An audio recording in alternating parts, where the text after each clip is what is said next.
Les plafonds des livrets A et LDDS vont-ils changer prochainement? Le livret A et le livret de développement durable et solidaire, LDDS, sont deux des produits d'épargne les plus populaires en France.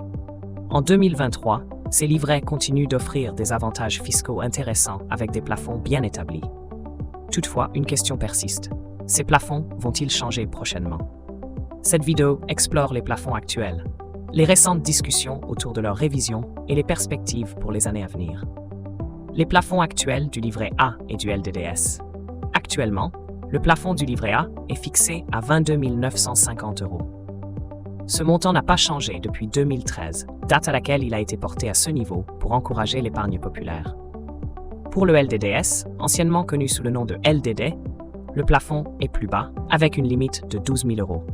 Ce plafond est en vigueur depuis 2012. Ces plafonds concernent uniquement les dépôts effectués par les épargnants, tandis que les intérêts générés peuvent dépasser ces limites sans problème, puisque les intérêts sont calculés en dehors du plafond de versement. Les discussions sur une possible augmentation. Ces dernières années, plusieurs propositions ont été faites pour augmenter les plafonds du livret A et du LDDS. En 2023, certains experts ont suggéré de porter le plafond du livret A à 30 000 € et celui du LDDS à 15 000 €. Cette idée a été motivée par le souhait d'augmenter la capacité d'épargne des Français dans un contexte d'inflation et de faibles taux d'intérêt. Cependant, aucune de ces propositions n'a encore abouti à une décision concrète. Le gouvernement français a préféré maintenir les plafonds actuels, tout en surveillant de près l'évolution économique et les besoins des épargnants.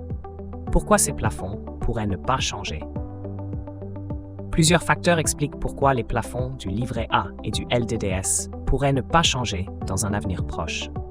Tout d'abord, le livret A est utilisé pour financer des projets d'intérêt général, notamment dans le secteur du logement social.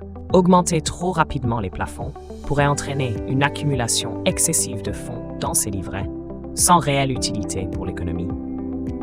De plus, ces produits d'épargne sont déjà très populaires, et une augmentation du plafond pourrait entraîner une concentration trop importante d'épargne dans ces produits réglementés, au détriment d'autres formes d'investissement plus productives pour l'économie. Alternatives pour les épargnants. Pour ceux qui ont atteint le plafond de leur livret A ou de leur LDDS, plusieurs alternatives s'offrent à eux. Le plan d'épargne logement, PL, est une option intéressante, bien qu'il offre des taux d'intérêt moins compétitifs que le livret A ou le LDDS. De plus, l'assurance vie reste une option prisée pour ceux qui souhaitent diversifier leurs investissements tout en bénéficiant d'avantages fiscaux sur le long terme. D'autres livrets, comme le livret d'épargne populaire, le PEP, qui est réservé aux personnes à revenus modestes, peuvent également être une option pour maximiser l'épargne.